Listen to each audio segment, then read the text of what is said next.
एक ने एक को तो कहता ना फांसी पे चढ़ाना पड़ेगा तो फिर अपने आप सब सही हो जाएंगे। मुझे अगर बरेली का मेयर बनाया जाता तो सबसे पहले तो मेरा विकास रहेगा। पहली जो मूलभूत आवश्यकता है, सड़क है, पानी है, बिजली है, ट्रैफिक है, इन चीज़ों को सुधारना मेरी पहली प्राथमिकता रहेगी। चूँकि ये पर्टिकुलर क्षेत्र है जहाँ पर ऑफिसर ज़्यादा रहते हैं, सिविल लाइन है, यहाँ पे ज़्यादा विकास हो रहा है। जहाँ ज़्यादा हजियापुर है या श्यामतगंज है, एजेट नगर, जहाँ पे होना चाहिए वहाँ पे भी विकास कम है। शासन और प्रशासन है, क्योंकि सबको योगी जी सुप्रीम पावर है, सबको उनको डर लगा रहता है कि अगर कहीं पर कुछ चीज़ें नहीं मिली तो फिर किसी का भी अनहित हो सकता है। बहुत सी जगह है, अगर कहीं पर रोड बन रही है तो एक ही रोड को कई बार बनाया गया है। उसके बाद अगर सीवर लाइन बन रही है तो उसी सीवर लाइन को कई बार, एक बार रोड बनी फिर सीवर लाइन डाली गई, फिर रोड बनी फिर सीवर लाइन डाली गई।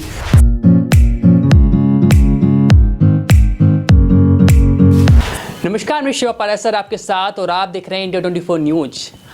इस समय आपको बता दें कि निकाय चुनाव की जो है तैयारियां ज़बरदस्त तरीके से चल रही हैं। तमाम जो है अलग अलग राजनीतिक प्रत्याशियों के दिलों में धड़कन सी मची हुई है। उसी बीच इसी कड़ी में आपको बता दें हम इस समय बरेली में मौजूद हैं और हमारे साथ इस समय जगदीश पटानी, जो कि एक डीएसपी के पद से रिटायर्ड भी रहे हैं, हमारे साथ मौजूद हैं। सर सबसे पहले तो आपका नमस्कार, कैसे हैं आप? बहुत अच्छा हूँ। सबसे पहले आपका बहुत बहुत धन्यवाद इंडिया 24 न्यूज़ का। जी सर, जिस तरह से इलेक्शन का दौर चल रहा है, सुने में आया आप भी जो है बरेली मेयर के पद पर जो है एक संभावित प्रत्याशी के तौर पर रहे हैं, और क्या इस समय लग रहा है कि टिकट किसे आपके लेने वाले हैं? सबसे पहले तो ये मेरा क्वेश्चन ये रहेगा। हाँ, आपका क्वेश्चन बहुत अच्छा है, लेकिन अभी तो जहाँ तक टिकट की संभावना है, अभी मैं इसके बारे में कुछ नहीं बता सकता, क्योंकि अभी हाई कोर्ट के द्वारा अभी आरक्षण पर रोक लगा है जी।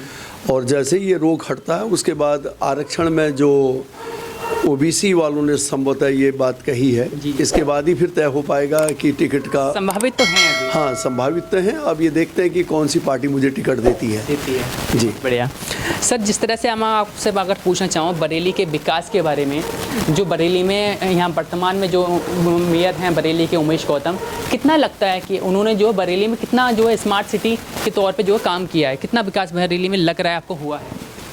देखिए, विकास तो हुआ है, लेकिन अब जिस हद तक विकास होना चाहिए वो अभी हम वहाँ तक नहीं पहुँचे हैं जी। अब चूँकि अब स्मार्ट सिटी बरेली के अंतर्गत आ चुका है।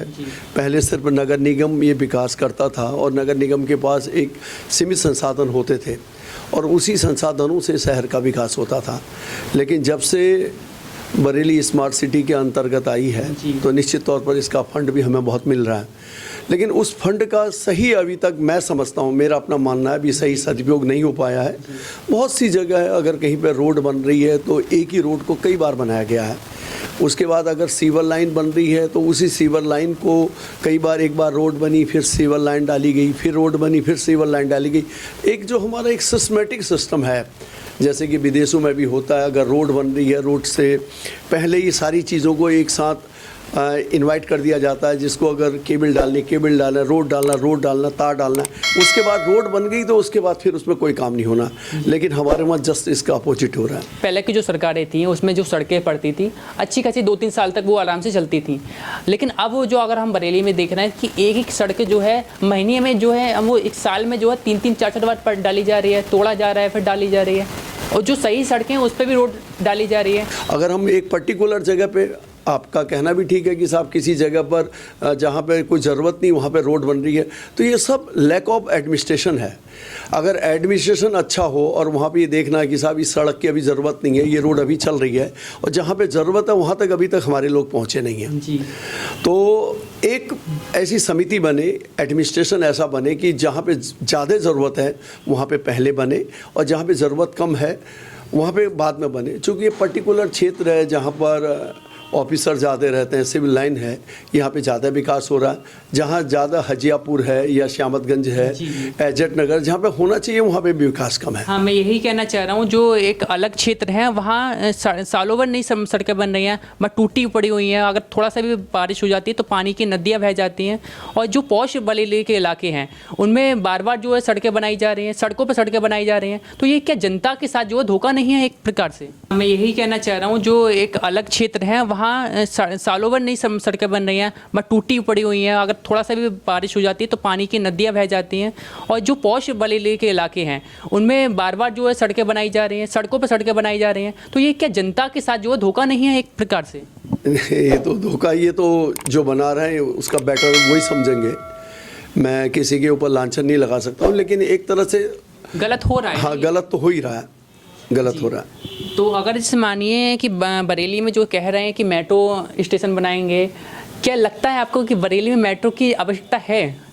निश्चित तौर पर, चूँकि बरेली स्मार्ट सिटी के अंतर्गत आ गया, आप पिछले 10-20 साल में आप देख रहे हैं कि बरेली ने दिन दुगनी रात चौगनी इसने प्रोग्रेस करी है। यहाँ की जनसंख्या बढ़ी है, यहाँ का रहने का लिविंग स्टाइल चेंज हुआ है। तो निश्चित तौर पर मेट्रो की तो आवश्यकता पड़ेगी। आज नहीं पड़ेगी तो 5 साल के अंदर तो निश्चित तौर पर बरेली बहुत जगह ले चुका, बहुत विकास कर रहा है, तो निश्चित तौर पर पड़ेगी। बरेली में कहा जाता है कि बरेली स्मार्ट सिटी है, झुमका चौराहे यहाँ बरेली में है, नाथ नगरी बोला जाता है बरेली में। लेकिन इस नाथ नगरी में जो बरेली के मेयर हैं उमेश गौतम, ऐसा क्यों होता है कि जब कोई बड़ा नेता यहाँ पर आता है तभी विकास की लहर दिखाई देती है? जैसा कि अभी कुछ दिन पहले सीएम योगी यहाँ पर आए थे, तो उनके आने से पहले बरेली में एकदम विकास की लहर दौड़ पड़ी। हर तरफ जहाँ देख रहे हैं, जहाँ योगी का कार्यक्रम था उस एरिया में सड़कें पर सड़कें बन रही हैं। जहाँ सड़कें ऑलरेडी पहले से बनी हुई उस पर भी सड़कें बन गई। यहाँ पौधे की जरूरत है, वहाँ पौधे भी लगे, हालांकि वो एक हफ्ते बाद डूब गए, सूख गए। सीएम योगी यहाँ पर आए थे, तो उनके आने से पहले बरेली में एकदम विकास की लहर दौड़ पड़ी। हर तरफ जहाँ देख रहे हैं, जहाँ योगी का कार्यक्रम था उस एरिया में सड़कें पर सड़कें बन रही हैं। जहाँ सड़कें ऑलरेडी पहले से बनी हुई उस पर भी सड़कें बन गई। यहाँ पौधे की जरूरत है, वहाँ पौधे भी लगे, हालांकि वो एक हफ्ते बाद डूब गए, सूख गए। तो ये जो जब मोदी योगी आता है तभी बरेली विकास जरूरत है, या ऐसा अगर सीन है तो क्या मोदी या हो योगी हो जो बड़े नेता हैं उनको हर हफ्ते आने चाहिए जिससे बरेली में और तेजी से विकास दौड़े? क्या सही है ये इस तरह से?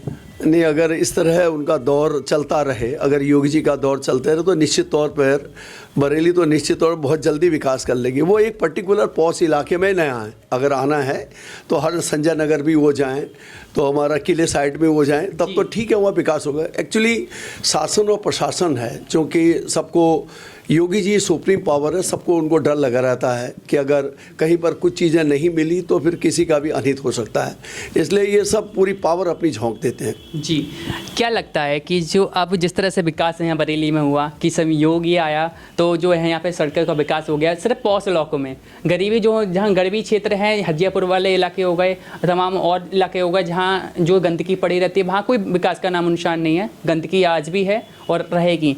जो अगला मेयर बरेली का बनना चाहिए, क्या उसके भी इस तरह से कार्य होने चाहिए, या जो अगर नया प्रत्याशी यहाँ बरेली में बनता है उमेश गौतम जी को, हाँ अगर दूसरा कोई नया प्रत्याशी नया चेहरा सामने आता है उसको किस तरह से जो बरेली का विकास एक लेके चलना चाहिए? देखिए, सबका साथ सबका विकास, जैसा कि बीजेपी का अपना नारा भी है, देश का नारा भी है। जैसे कि आप एक अधिकारी के तौर पे पहले भी रहें, अच्छा खासा आपका अनुभव है, तो अगर जनता आपको चुनती है और आपको मेयर बनाती है तो किस तरह से आपके जो है विकास कार्य रहेंगे? कुछ अच्छे 5 बातें बताएं। देखिए, मैं एक प्रशासनिक अधिकारी रहा हूँ और मेरे रग रग में वो प्रशासन की वो सारी चीज़ें, एक नहीं 35 वर्षों तक हमने पुलिस सेवा की है। चूँकि पुलिस में सेवा करने के उपरांत आपको बहुत कुछ सीखना पड़ता है। अगर अगर बरेली का मेयर बनाया जाता तो सबसे पहले तो मेरा विकास रहेगा। पहली जो मूलभूत आवश्यकता है, सड़क है, पानी है, बिजली है, ट्रैफिक है, इन चीज़ों को सुधारना मेरी पहली प्राथमिकता रहेगी। सबसे पहले तो जहाँ पर रोड की आवश्यकता है वहाँ रोड बनाई जाए, जहाँ पर जितनी चौड़ी रोड की आवश्यकता है वहाँ रोड उतनी चौड़ी बनाई जाए, जहाँ पर बड़े सीवर लाइन की आवश्यकता है, ट्रंक लाइन, वहाँ ट्रंक लाइन बिछाई जाए, छोटी लाइनों को, छोटे छोटे मोहल्लों को उनका पूरा सीवर का बड़ी लाइन से जोड़ा जाए, और बिजली के पोल जहाँ पे अनावश्यक लगे उनको ठीक किया जाए, अंडरग्राउंड बिजली उपलब्ध कराई जाए। और सबसे बड़ी जो समस्या रहेगी वो रहेगी ट्रैफिक की, और उसके लिए जहाँ पर हमें वन साइड वे की आवश्यकता पड़ेगी तो उसको बनाया जाए कि वह संभव है या नहीं है।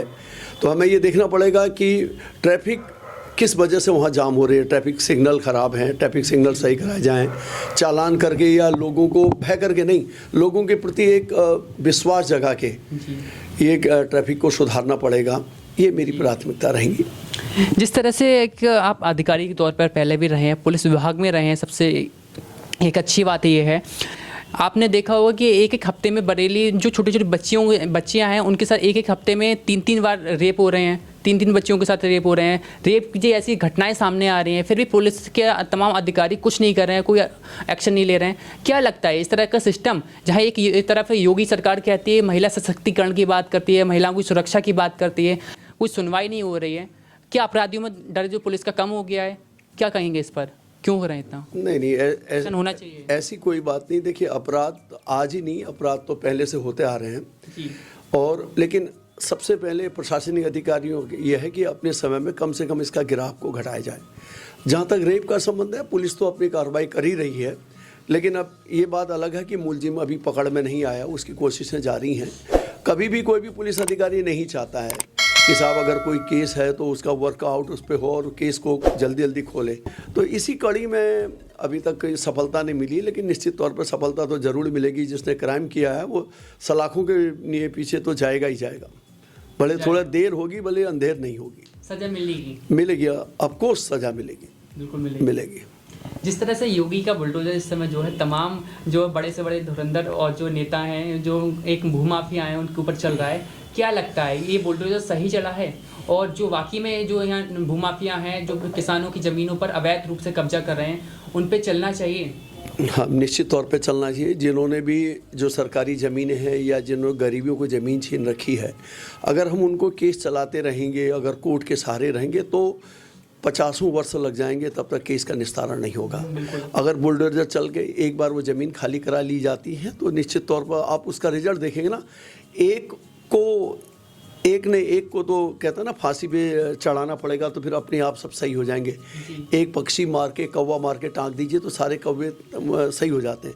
अगर एक के बुलडोजर चढ़ गई तो निश्चित तौर पर जो गलत हो रहा है वो अपने आप ही सही रास्ते पे आने लग जाते हैं। तो क्या जैसे अगर आपसे पूछा जाए कि ये जो यहाँ मेयर उमेश गौतम रहे हैं, उनके कार्यकाल में क्या 5 अच्छे कार्य और क्या 5 जो है आपको कमियाँ बरेली के विकास में लगी हैं, क्या कहेंगे इस पर?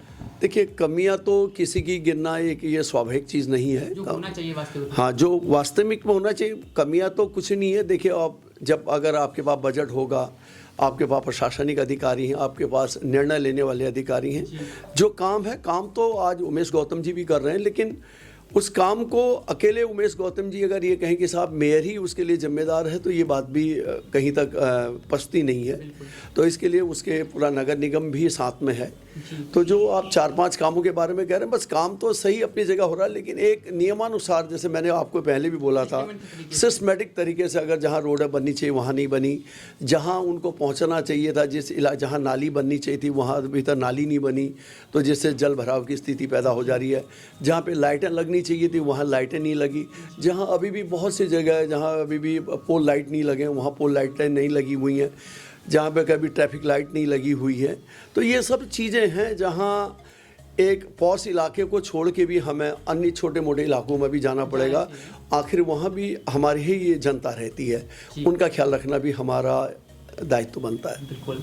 चलिए, तो लास्ट हमारा सवाल आपसे ये रहेगा कि आम बरेली की जनता के लिए का जो आप मेयर की मेयर प्रत्याशी के तौर में खड़े हुए हैं, क्या एक संदेश रहेगा आम बरेली की आम जनता के लिए आपका? एक मैं तो आम जनता से यही कहता हूं कि यदि मुझे किसी संभावित पार्टी के द्वारा टिकट मिलता है तो निश्चित तौर पर मैं अपना बेस्ट, जिस तरह मैंने 35 साल पुलिस में देकर एक अपनी छवि बनाई है, और अगर मुझे ये मौका मिलता है तो मैं आपको विश्वास दिलाता हूँ कि जो अगले 5 सालों का जो भी टेन्योर मिलेगा उसमें आप खुद ही देखेंगे कि मैं किस तरह मतलब दिन रात मेहनत करके इस बरेली शहर को जो स्मार्ट सिटी के रूप में नंबर 1 पे लाने की पूरी कोशिश करूँगा। बहुत बहुत धन्यवाद आपका। तो ये आपको बता दें कि हमारे साथ इस समय मौजूद हैं जगदीश पटानी, जो कि दिशा पटानी के पिताजी भी हैं, और बहुत कम मौका आता है कि बरेली की आम जनता भी जो है उनसे मिल पाती है, क्योंकि ये तो पिता है उनके साथ में। तो क्या एक मैं आपसे पूछना चाहूँगा कि कितना समय लग जाता है कभी कभी जो अपनी बेटी से मिलने के लिए, क्या कुछ कहेंगे? नहीं, बेटी से तो खैर हम लोग मिल ही लेते हैं, चूँकि माँ बाप हैं तो ये तो हमारा बिजी रहती है। हाँ, वो बिजी रहती है। इस दौरान 2 साल से कोरोना काल में तो जो हमारी फिल्म इंडस्ट्री है उसमें तो सभी को घाटा हुआ है, तो आजकल कुछ मूवियाँ चल रही हैं तो उसमें बहुत बिजी है। लेकिन अभी हम लोग 2-3 महीने पहले अब तो फ्लाइट का सिस्टम हो गया है, कभी वो चली जाती हैं, कभी हम आ जाते हैं। अगर वो दिल्ली तक आ जाती तो हम दिल्ली चले जाते हैं। तो हमारी तो अक्सर साल में 2-3 मुलाकातें हो ही जाती हैं। चलिए, अब जैसे एक आम जनता का हमारा सवाल था कि दिशा पटानी से मिलना चाहते हैं, कब बरेली में जो है आम जनता को, बरेली की जनता को जो है उनके दर्शन होंगे? पक्का, क्या कहें? हाँ पक्का दर्शन होंगे। उसने भी अभी एश्योर किया था कि पापा मैं निश्चित तो अभी कुछ शूटिंग में बिजी है, जैसे ही वो रहेगी वो एक बार निश्चित तौर पर अगर समय रहा तो पूरी बरेली की जनता से मिलेगी, रूबरू होगी जी वो। बिल्कुल होगी। जी बहुत बहुत धन्यवाद आपका। चलिए, तो फिलहाल में इस इंटरव्यू में इतना ही। बने रहिए इंडिया 24 न्यूज़ के साथ। वीडियो जर्नलिस्ट अजय के साथ शिवा पारसर, बरेली।